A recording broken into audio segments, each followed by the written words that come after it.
আসসালামু আলাইকুম। আমি মোহাম্মদ মহিদুল ইসলাম, সহকারী শিক্ষক, রহিম আফসার মাধ্যমিক বালিকা বিদ্যালয়, ভেড়ামারা, কুষ্টিয়া। আজকের ক্লাস বাংলা দ্বিতীয় পত্র, বিষয় বিসর্গ সন্ধি। আমরা বিসর্গ সন্ধি নিয়ে আলোচনা করব। ১ নম্বর নিয়ম দেখো,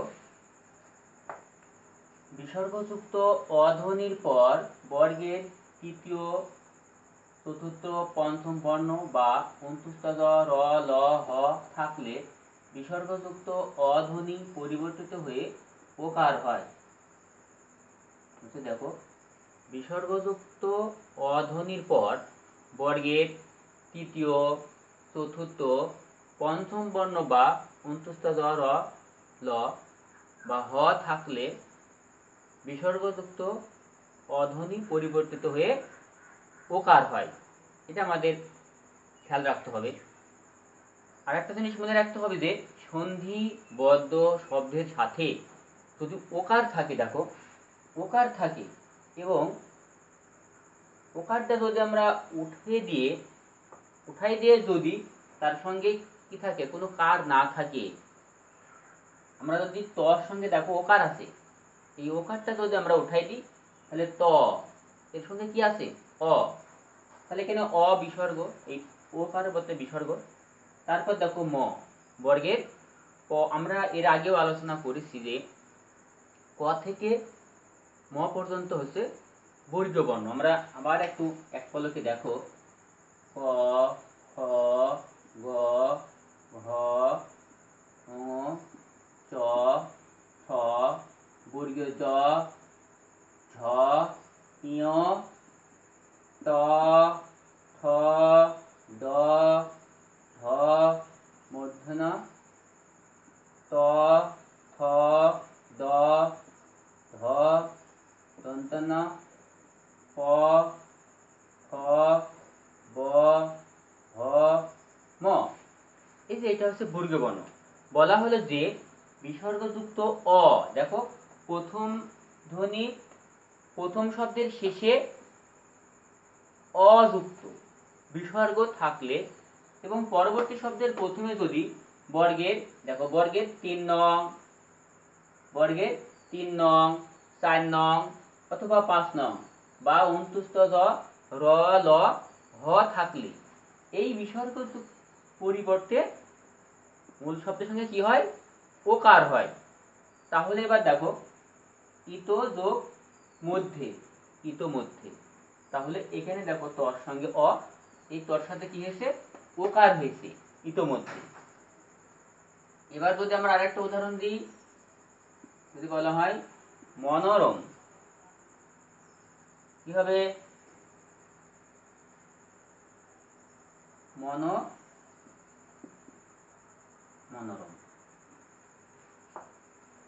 দেখো এখানে ওকার আছে, তারপরে দেখো কি আছে র, এই যে র, র আছে, তাহলে এই ওকারের পরিবর্তে শুধুমাত্র একটা বিসর্গ দিয়ে দেব।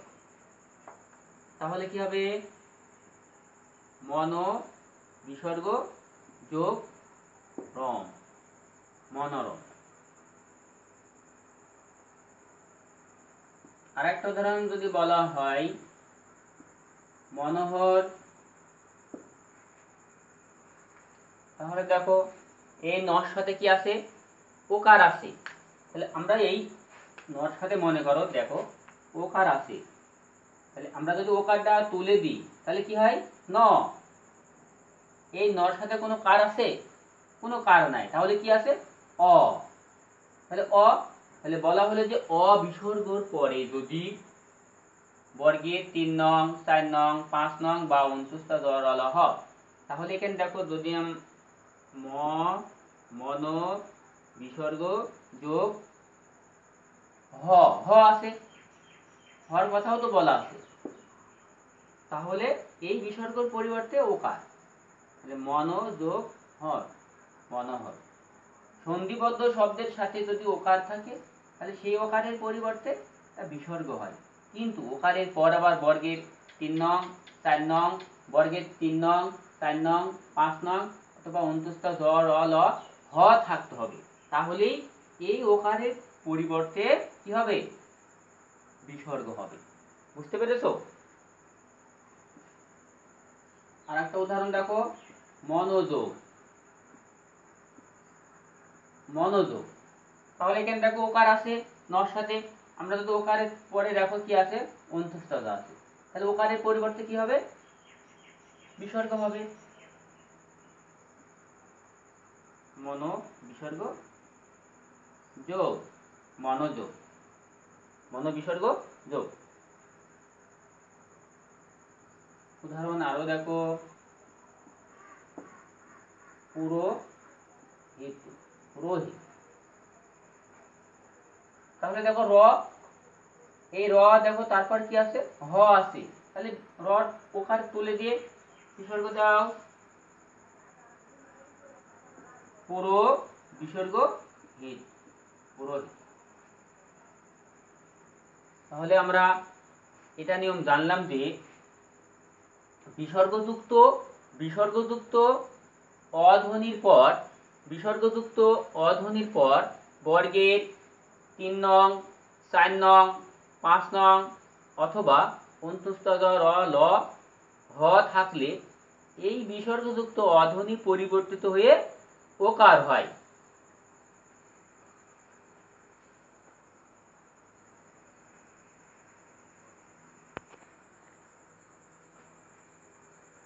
দুই নম্বর নিয়ম দেখো, যে অন্ত পুন পাত, অন্ত পুন পাত এরপর স্বরবর্ণ থাকলে বিসর্গ স্থানে র হয়। আবার বলি যে দেখো, অন্ত পুন পাত এরপর এরপর স্বরবর্ণ থাকলে তাহলে কি হয়, এই বিসর্গ স্থানে র হয়। অন্ত বিসর্গ, পুন বিসর্গ, পাত বিসর্গ এর পরে স্বরবর্ণ থাকলে বিসর্গ স্থানে র হয়। আমরা উদাহরণে যাব, দেখো অন্ত বিসর্গ, অন্ত বিসর্গ ইপ, এই যে দেখো অন্ত বিসর্গ আছে, তারপরে স্বরবর্ণ, মানে স্বরবর্ণের যে কোনো একটি হতে পারে, তাহলে এই এই বিসর্গর পরিবর্তে র হয়। অন্ত যোগ ইপ, অন্তরীপ। এবার আমাদের খেয়াল করতে হবে যে সন্ধিবদ্ধ শব্দের সাথে যদি অন্ত পুন পাত থাকে, তারপরে দেখো র থাকে, তাহলে এই রর পরিবর্তে সন্ধি বিচ্ছেদ করার সময় একটি, তাহলে কি হবে, ওর সঙ্গে বিসর্গ দিতে হবে, রটা উঠে যাবে, তার পরিবর্তে বিসর্গ, আর যেই কার থাকবে সেই কারের পূর্ণরূপ বসবে। তাহলে দেখো অন্তরীপ, অন্ত বিসর্গ, এই রর পরিবর্তে বিসর্গ হলো, এবং এই রর সাথে কি কার ছিল, দীর্ঘই কার ছিল, তাহলে দীর্ঘই কার পূর্ণরূপ বসলো, তারপরে প বসে গেল, তাহলে অন্ত বিসর্গ ইপ, অন্তরীপ। বুঝতে পেরেছো সবাই? আর একটাও দেখো উদাহরণ, আমরা যদি বলি অন্তরাত, অন্তরাত, দেখো এখানে যে অন্ত, অন্ত আছে, তারপর দেখো র, আমরা জেনেছি যে অন্ত পুন পাত, তারপরে যদি মানে র থাকে, মানে সন্ধিবদ্ধ শব্দের সাথে, তাহলে এই রর পরিবর্তে একটা বিসর্গ হয়, এবং এই রর সাথে যে কার থাকে সেই কারের পূর্ণরূপ বসে, তাহলে অন্ত রাত্রা। তাহলে দেখো, তাহলে অন্ত, অন্ত বিসর্গ, রর সাথে কি কার আছে, আকার আছে, তাহলে আ, তারপরে যা তাই আত্মা, অন্ত বিসর্গ আত্মা, অন্তরাত্মা। একটা উদাহরণ আমরা যাই, প্রাতরাশ, প্রাতরাশ, দেখো প্রাত আছে, তারপর র আছে, তাহলে এই রর পরিবর্তে বিসর্গ, প্রাত বিসর্গ, এই রর সাথে কি কার আছে, আকার আছে, তাহলে আশ, প্রাত যোগ আশ, প্রাতরাশ।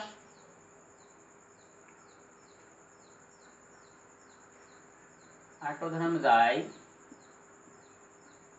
অন্ত, অন্তরিক্ষ, এই যে অন্ত আছে, তারপর দেখো র আছে, তাহলে এই রর পরিবর্তে বিসর্গ হবে অন্ত বিসর্গ, এই রর সাথে কি কার আছে? দীর্ঘ ইকার আছে, তাহলে ইক্ষ, অন্ত বৃক্ষ।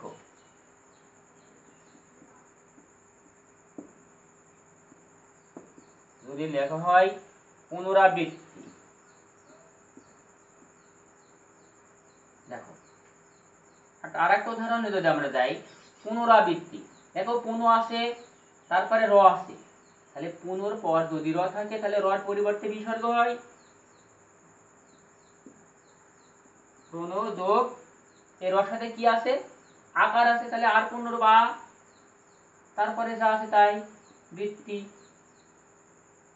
আবৃত্তি, পুনঃ যোগ আবৃত্তি, পুনরাবৃত্তি। তাহলে আমরা এটা খুবই সহজে জানলাম যে পূর্বে পুনঃ, পাত, অন্ত, অন্ত, পুনঃ, পাত, এরপরে যদি স্বরবর্ণ থাকে তাহলে এই বিসর্গর পরিবর্তে র হয়।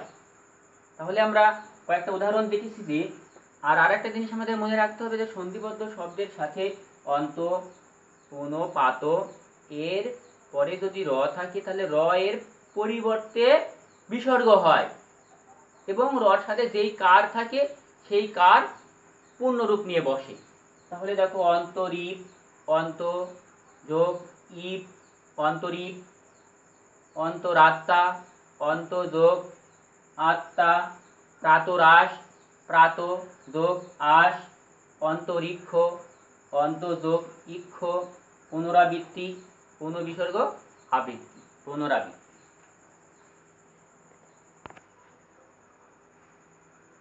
3 নম্বর দেখো বিসর্গযুক্ত অ বা আ ভিন্ন, মানে প্রথম শব্দের শেষে বিসর্গযুক্ত অ বা আ ভিন্ন অন্য যে কোনো স্বরবর্ণ থাকলে বিসর্গ স্থানে র হয়।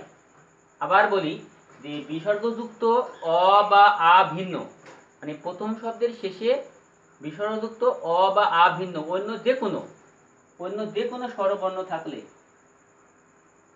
এবং এরপর যদি স্বরবর্ণ থাকে তাহলে বিসর্গ স্থানে কি হয়? র হয়।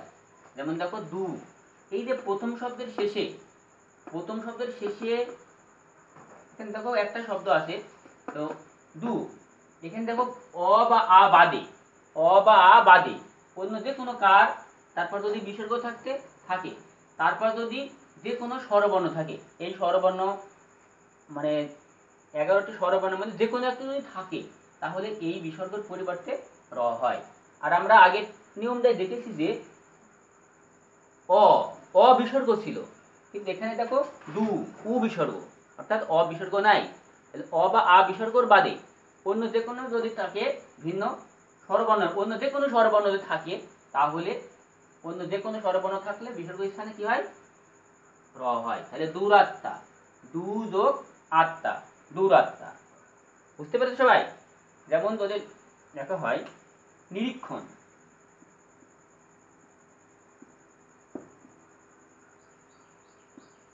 নিরীক্ষণ যদি লেখা হয় নিরীক্ষণ, এখানে দেখো নি ই আছে, অ নাই, তাহলে নি বিসর্গ তারপর র, তাহলে রর পরিবর্তে বিসর্গ হয়, তাহলে রর পরিবর্তে উঠে গেল, তাহলে ইক্ষণ। এটারও নিয়ম তাই, সন্ধিবদ্ধ শব্দের সাথে যদি এখানে অ বা আ কারের পরে যে কোনো যদি কার থাকে তারপরে যদি র থাকে তাহলে এই রর পরিবর্তে বিসর্গ হয়, এবং রর সাথে যেই কার থাকবে সেই কারের পূর্ণরূপ বসবে। তাহলে নিরীক্ষণ, নি যোগ ইক্ষণ, নিরীক্ষণ। বুঝতে পেরেছো সবাই? যেমন লেখা হয় নিরুপায়, নিরাকার, আমরা নিরাকার লিখি তাহলে কি হবে? নি যোগ এখানে রর পরিবর্তে বিসর্গ হলো, রর সাথে কি কার আছে? আকার আছে, আকার, নিরাকার। তাহলে মূল শব্দের সাথে দেখো র আছে, র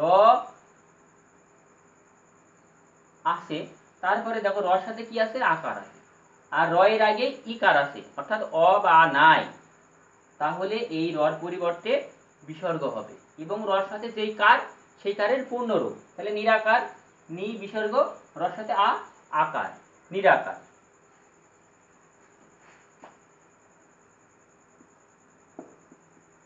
দুরন্ত, দেখো র আছে, তাহলে রর আগে উ আছে, তাহলে রর সাথে র পরিবর্তে বিসর্গ হবে, তাহলে কি হবে দু বিসর্গ, রর সাথে কোনো কার নাই, অ আছে, অন্ত, অন্ত, দুরন্ত।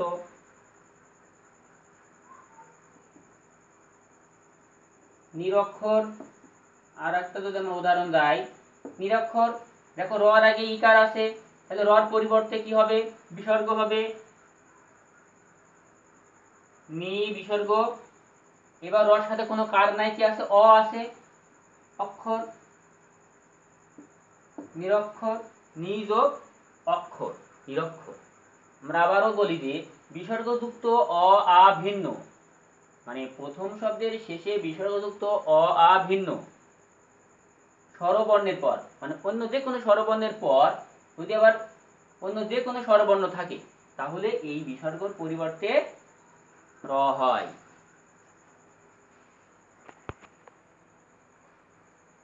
4 নম্বরে দেখো অন্ত পূর্ণ পাত এর পর, অন্ত পূর্ণ পাত এর পর বর্গের 3 নং, 4 নং, 5 নং অথবা অন্তস্থ র ল ব বা হ থাকলে এই বিসর্গর পরিবর্তে রেফ হয়। আবার বলি যে অন্ত, অন্ত পূর্ণ পাত এর পর যদি বর্গের 3 নং, 4 নং, 5 নং অথবা অন্তস্থ র ল ব বা হ থাকে, তাহলে বিসর্গর পরিবর্তে রেফ হয়। এটা আমরা আগেও আমরা বলেছি যে বর্গীয় বর্ণ ক থেকে ম পর্যন্ত বর্গীয় বর্ণ, ক খ গ ঘ ক বর্গ, চ ছ বর্গীয় ঝ ইয়, এটা হচ্ছে চ বর্গ, ট ঠ ড ঢ মূর্ধন্য ন ট বর্গ, ত থ দ ধ দন্ত ন ত বর্গ, প ফ ব ভ ম প বর্গ। এই বর্গীয় বর্ণগুলো আমাদের ধারাবাহিকভাবে মুখস্থ করতে হবে, 1 নং, 2 নং, 3 নং, 4 নং, 5 নং আমরা সবাই জানি। অন্তর, এখন দেখো আমাদের মনে রাখতে হবে যে সন্ধিবদ্ধ শব্দের সাথে যদি বর্গের, দেখো যদি রেপ থাকে এবং রেপের পর যদি বর্গের 3 নং, 4 নং, 5 নং অন্তস্থ র ল হ বা ব থাকলে এই রেপের পরিবর্তে শুধুমাত্র একটা বিসর্গ দিয়ে দিবে, খুবই সহজ। দেখো অন্ত বিসর্গ ঘাত, অন্তর ঘাত। এবার দেখো অন্তর্গত, এই উদাহরণটা তোমরা দেখলেই পারবে, কারণ রেপ আছে, রেপের পর দেখো গ আছে, তাহলে গ ক খ গ বর্গের 3 নং, তাহলে এই রেপের পরিবর্তে শুধুমাত্র একটি বিসর্গ দিয়ে দেব, তাহলে অন্ত বিসর্গ গত, অন্তর্গত, অন্তর্গত। এবার অন্তর্ধান, দেখো রেপের পরে কি আছে ধ আছে, ত থ দ ধ বর্গের 4 নং, তাহলে এই রেপের পরিবর্তে একটা বিসর্গ, অন্ত বিসর্গ ধান, অন্তর্ধান। এবার দেখো, দেখো পুনর্জন্ম, এদের রেপের পরে কি আছে বর্গীয় আছে, তাহলে স ছ বর্গীয় দ বর্গের কয় নং 3 নং, তাহলে এই রেপের পরিবর্তে বিসর্গ হবে কোন বিসর্গ, জন্ম, পুনর্জন্ম। আর একটা উদাহরণ আমরা যদি বলি, পুনর্বার,